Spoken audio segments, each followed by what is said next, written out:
সরস্বতী পুজোর আগে প্রতিকূল আবহাওয়াকে চ্যালেঞ্জ, তবুও ঐতিহ্য বাঁচাতে দিনরাত কাজ কৃষ্ণনগরের মৃৎশিল্পীদের। নদিয়ার কৃষ্ণনগর বরাবরই দেশ বিদেশে সুপরিচিত মৃৎশিল্পীদের জন্য। কৃষ্ণনগরের ঘূর্ণি এলাকায় শিল্পীদের হাতে করা পুতুল ও প্রতিমা রাজ্যের গণ্ডি পেরিয়ে পৌঁছে যায় দেশের বিভিন্ন প্রান্ত, এমনকি বিদেশেও।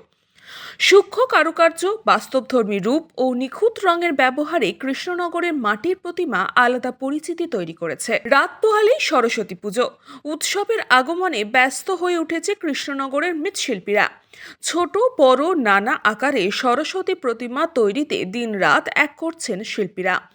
এই প্রতিমাগুলি শুধুমাত্র নদিয়া বা পশ্চিমবঙ্গে নয়, ভিন রাজ্যেও পাঠানো হবে বলে জানান শিল্পীরা। তবে চলতি বছরে প্রতিমা তৈরিতে কিছুটা সমস্যার মুখেও পড়তে হয়েছে মৃৎশিল্পীদের। অতিরিক্ত ঠান্ডার কারণে প্রতিমা শুকোতে দেরি হচ্ছে, ফলে উৎপাদন তুলনামূলকভাবে কম হয়েছে। কৃষ্ণনগর রথতলা পালপাড়ায় শিল্পী মনোজ পাল জানিয়েছেন, মোটামুটি 3 মাস জগৎ পুজোর পর থেকে আমাদের সরস্বতী ঠাকুরের কাজ শুরু হয়ে যায়। আমি ছোটবেলা থেকে এই কাজই করি, ছোট বড় সব রকমই করি।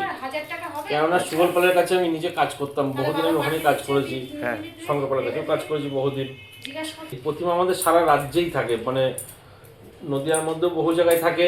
কলকাতায় কুমোরটুলিতে পাঠাই আমি, এমনকি এবছরে ব্যাঙ্গালোর গেল, হায়দ্রাবাদ গিয়েছে, চেন্নাই গিয়েছে, পন্ডিচেরি গিয়েছে, কলকাতায় থাকে, লখনৌয় থাকে, অযোধ্যায় থাকে, আগ্রায় যাচ্ছে ঠাকুর। টাকার থেকে শুরু হয় 300, 350, 400, 500, 600, 800, 1000।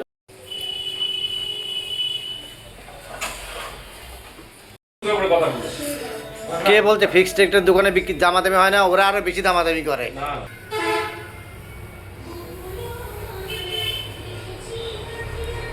গোপাল বিশ্বাসের report, news Banga time. St. Augustine's Day School, Barakpur. Success for every child. Admission open 2026 to 2027. Contact number 900793 4555.